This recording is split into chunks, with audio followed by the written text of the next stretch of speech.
everyone. Welcome to another Ignite Visibility University. I'm so excited because today I have Barry Schwartz with us. Barry Schwartz is one of the premier veterans in the search engine optimization industry as well. And we're so excited to have him here today. Today, we're going to be talking about all the latest things that are happening within Google. What are all the latest algorithms telling us? What are some of the niche technical items that Google has been pushing out, and how is that impacting how we do SEO? And then at the end, we'll end with some thoughts on going into 2023. What should people be focusing on?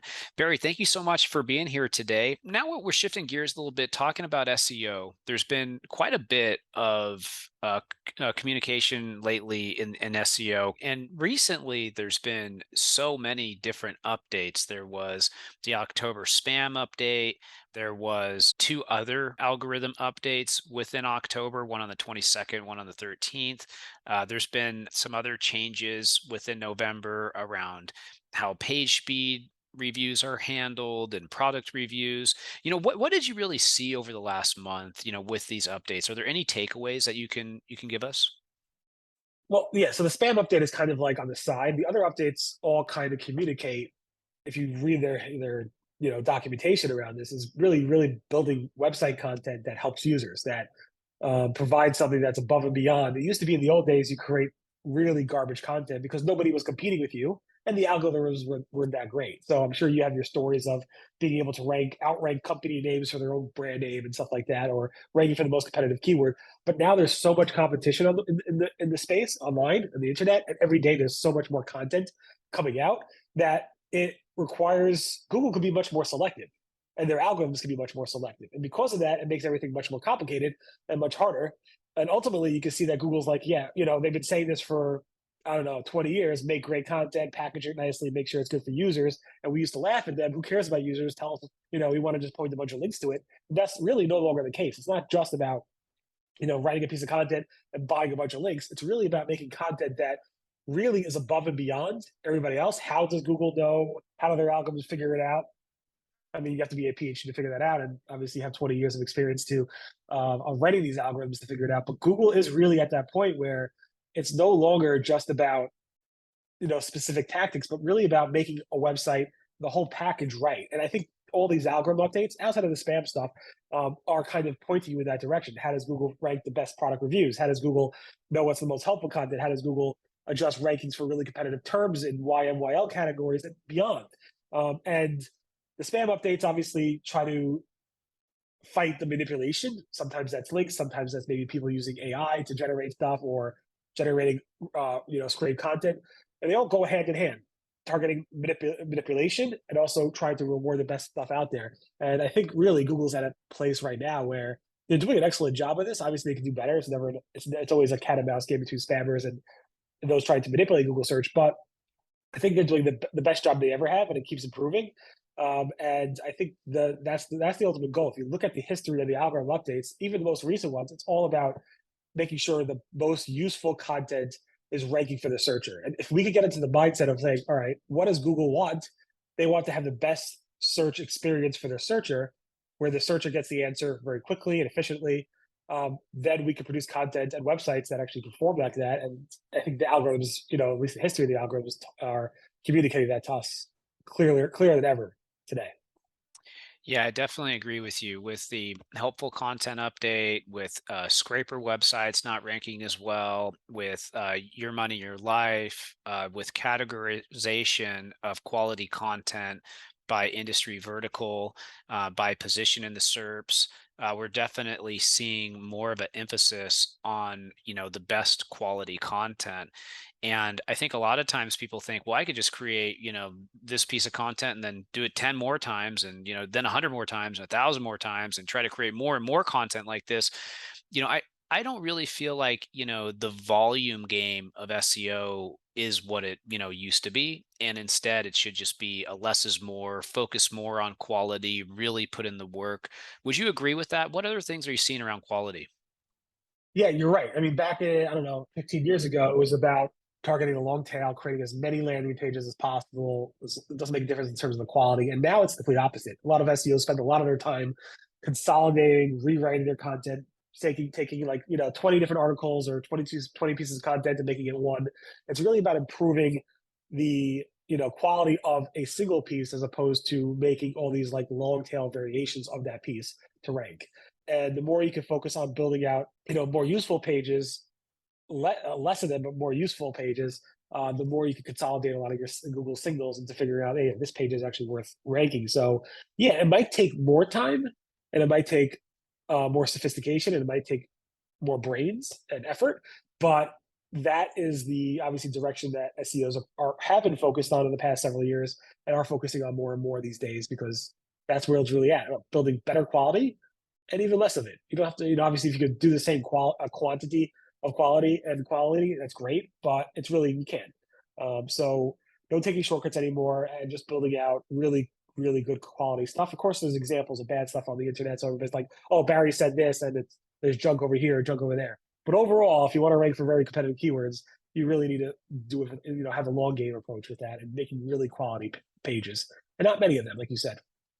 Yeah, and I think for a while people got really addicted to traffic and they thought, they could get more traffic just by creating more pages. But then what's happened recently that I've seen with some of our clients and other people who have become prospects and things like that, they started realizing, well, not all these pages and not all this traffic is actually converting. So now people are focusing more on conversion specific terms and then putting in more effort on those opposed to these, hundreds or thousands of pages that they had kind of created, over the years, which really could actually be weighing their website down. So I want to shift gears a little bit and talk about a couple of like niche specific technical SEO things that you had reported on recently that I thought were kind of interesting. The first one was Google said that link wheels are against their guidelines. What's a link wheel and why is it against their guideline? I think our readers would love to know.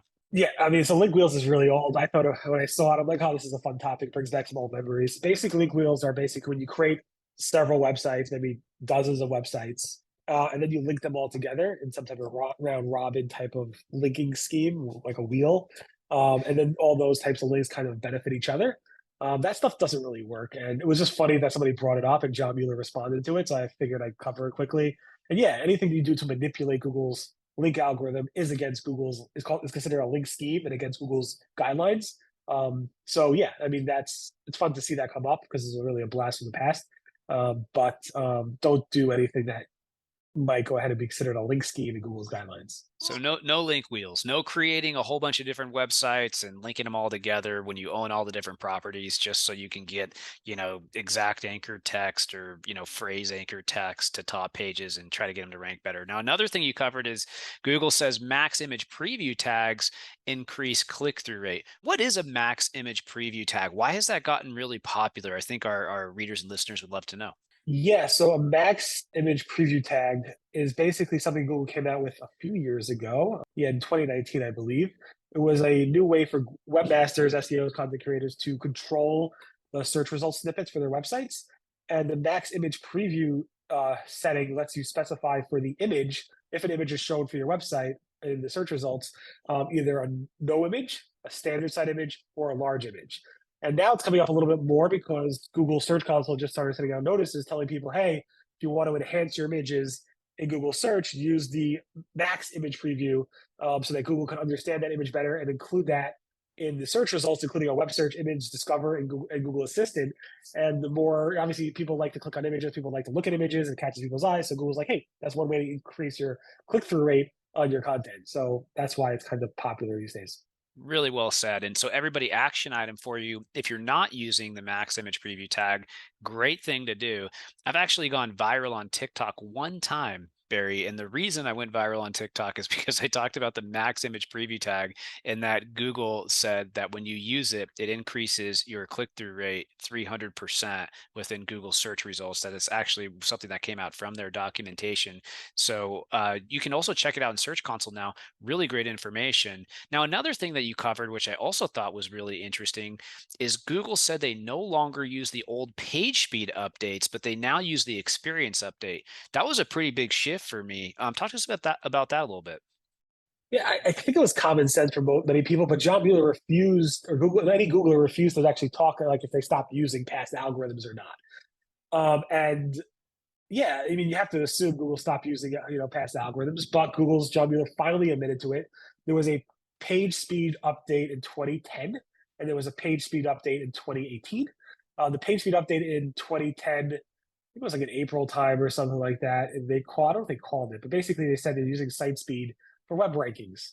And they linked to a bunch of tools like the page speed tool from Google and so forth, saying you have to be fast or whatever, or give you a bump. And then there was also the Google Speed update announced in 2018. So those are two different speed updates that Google measures your page speed and uses for ranking, either as a boost or as a downgrade based on whatever Google felt. And it was really minor anyway. But then when came out with the page experience update in 2020, I think started rolling it out later in 2021. Google said, now they have three different page speed algorithms. Page experience update looks at core web vitals for how a page loads, not just speed of a page, but also layouts and stuff like that. So why does Google need three page speed algorithms? With the page experience update using core web vitals, you don't. So John Mueller basically said, no, we're no longer using the 2010 and 2018 versions. We're using just the page experience update that looks at core web vitals to measure your page speed. Either way, page speed is a tiny, tiny ranking factor, if any. I've rarely seen a site that get hit by being too slow or getting a boost because they're too fast.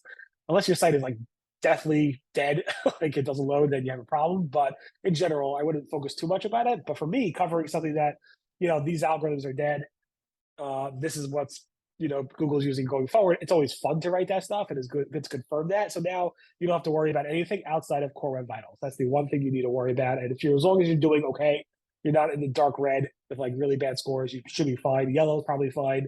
Green fine. You're not going to get a boost because you're 100 or something like that. You'll be fine either way. So I wouldn't focus on it too much, but it's always nice to have that confirmation from Google. Yeah, and I think a lot of people really struggle with how much to invest in Core Web Vitals, especially like these larger legacy websites that might have terrible Core Web Vitals, but they're huge properties that have really complicated tech stacks, and it could cost them thousands, hundreds of thousands, maybe more in order to fix all the Core Web Vital infrastructure. So you feel that it is a factor. You need to be at least in the yellow. I mean, how much should people be putting into Core Web Vitals? What do you think? Honestly, I wouldn't even look at it. If your website loads for you fine and it's fast and nobody's complaining to you, I would not bother. I'd rather spend time writing content that's quality and put 99% of my effort in the content aspect of it. Obviously, your technical SEO has to be strong. Make sure your site navigation, your CMS that you're using, if you're using WordPress or any CMS, is probably fine. So you probably don't have to worry about anything but the content quality. I would agree that if you are below, you really want to be probably over, 70 on mobile and desktop for page speed and in the yellow for Core Web Vitals. And you probably can get hurt if you're really in the red.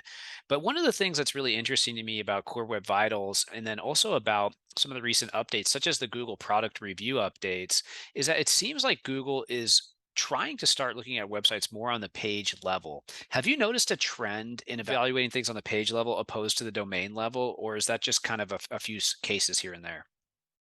So it's something that's been going on and talked about from Google for a long time, even with Panda and Penguin and stuff like that. Originally, like these algorithms generally launch on a site-wide level. Hmm. Then Google kind of gets more granular with them. You saw that with Penguin. You saw that with Panda. Although I don't think maybe Panda or Penguin are used much these days. Well, who knows? Core Web Vitals also, it seems to be site-wide, but then sometimes at a page level. I know Danny Sullivan clarified that the product reviews update is primarily, he said, on a page level basis, but not always. Like, I guess if there's enough pages on the website, 90% of the pages on the website, whatever, there's no specific, they won't give a percentage. That's Google. They won't tell you what percentage. But if X% of your website is all product reviews, then they're going to say, you know what, the whole site is a product reviews website and we'll consider it for the product reviews algorithm. Otherwise, they do it on a page by page. Is this page a product reviews page or not? So I think Google tries to be granular when they can when it comes to algorithms. They do so for sure on the page experience update, although not all pages have core and vital scores and so forth. So again, it's kind of a mix and match of Google tries to be on the page level basis with algorithms, but when they can't for one reason or other, they will level that up on the higher level. Like we even back in the page rank days, early page rank days, not every page had a page rank score, so it would kind of like float up to a higher level.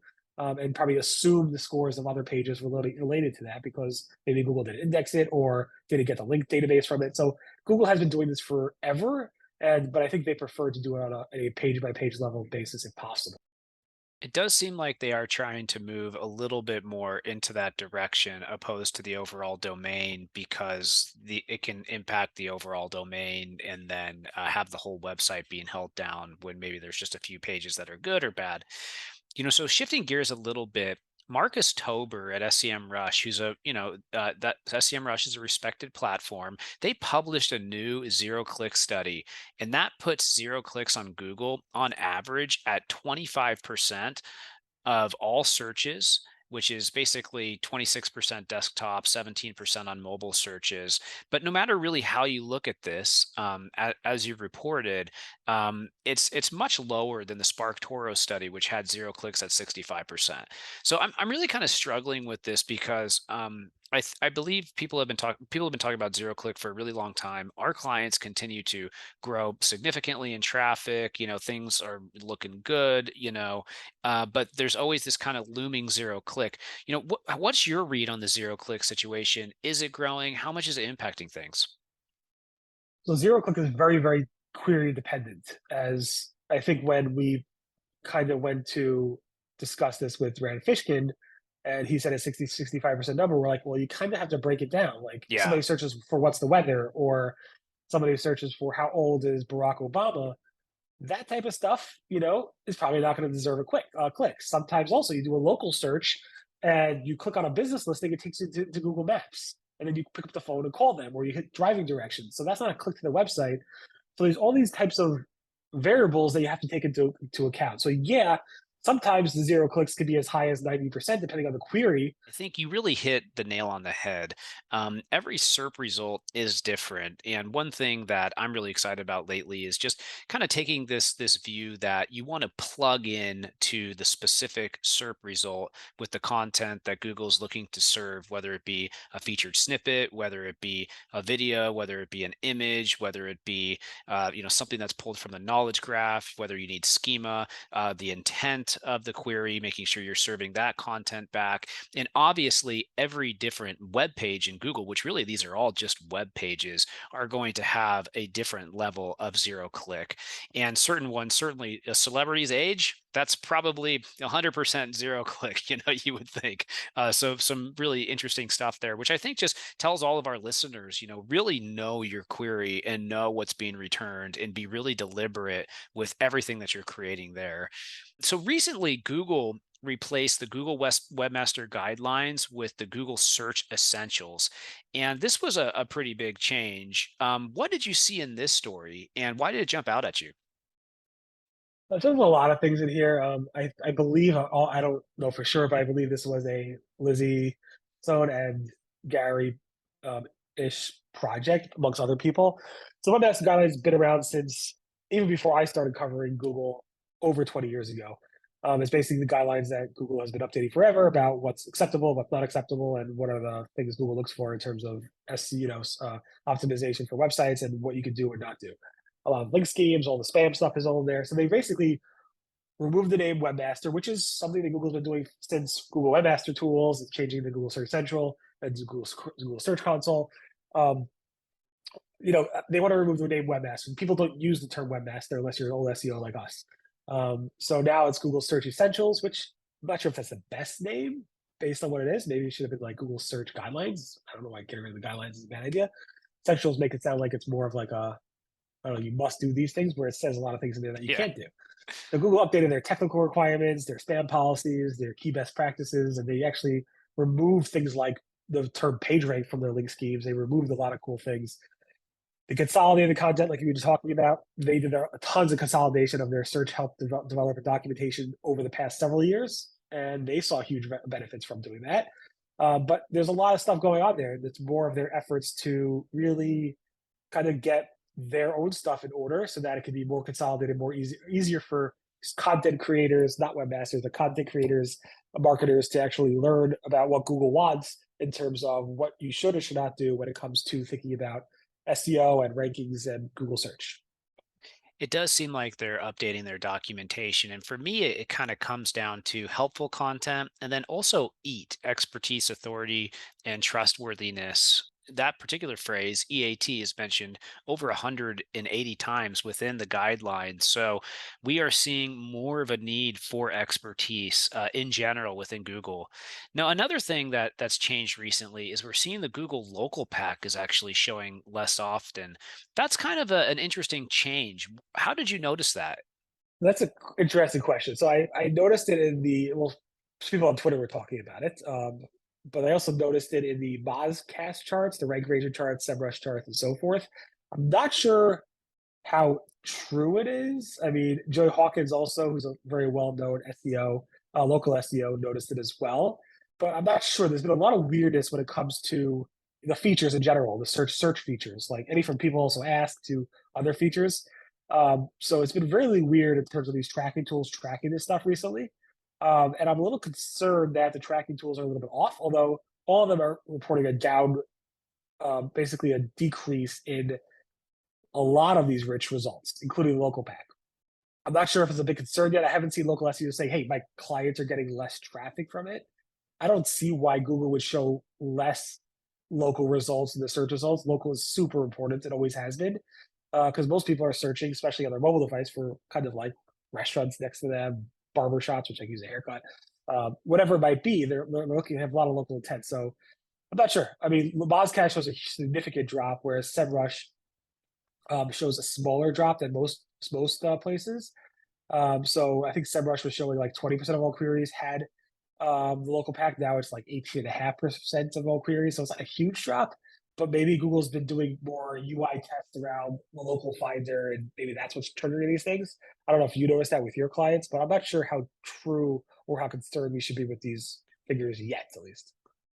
The main thing that I've noticed in the local area recently is more local service ads. Those have really started getting more prominent, and we're getting pretty much all of our local clients who want to do local service ads on some level because it's really the local service ads. It's the map, it's the local pack, it's the review sites in there around whatever query, and then it's the local HTML results. Sometimes there's a little bit of news, and sometimes there's a couple images and a video in there. That's pretty much the whole thing. But what's at the top for me, what I see right at the top, clear as day, it's always the local service ads. So they may be shifting a little bit into that direction. So Barry, as we're thinking about 2023, what would you coach people to do based off of all this information that you're digesting and speaking on? What would you coach them to do for SEO? Yeah, I mean, again, it's all about building the best type of content, being above and beyond what your competitors are doing. Easier said than done, of course. Of course, I mean, in terms of like specific things outside of like la di da, make the best type of content. Google's really pushing these visual search stuff. So images are very important. Multimedia is very important. You see a lot of focus on e-commerce these days and shopping from Google, including structured data around shopping when you have it, including merchant center stuff, product reviews, all that type of stuff is past year has been a really big push from Google and how Google actually shows those search results being more visual in your face. Very, very important. Just this week, Google actually added the Google Lens button to the desktop homepage of google.com. It's been on mobile for a long time. It's been on Google Images for earlier this year, but Google added Lens to their homepage. It's something that's super powerful, super useful. So you can see visual search, I think, is becoming much and much more important than it ever was. And I'm super excited to see where that takes us in the future with maybe a new version of Google Glass or more augmented reality, or everybody's talking about VR with Facebook and Oculus and Meta, whatever, the metaverse. So it's super interesting to see what companies are going to be doing there. But it's exciting to see the progression of search, and I think visual search is going to be very, very exciting in the future. Well, I think you hit the nail on the head. And, we did see that, at Google I/O, they had a huge emphasis on search, multimedia features.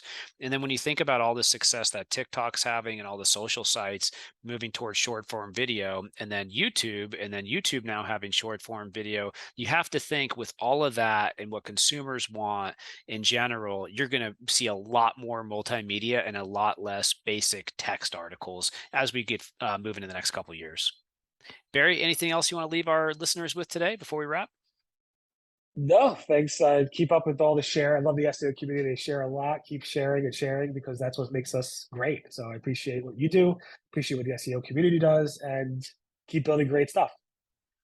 Barry, thanks so much for being on today. Everybody, check out Barry's website at seroundtable.com. Also, a writer for Search Engine Land, big part of SMX, a true leader in the space. Barry, it's been a pleasure having you on today. We'll talk to you soon. Have a great day.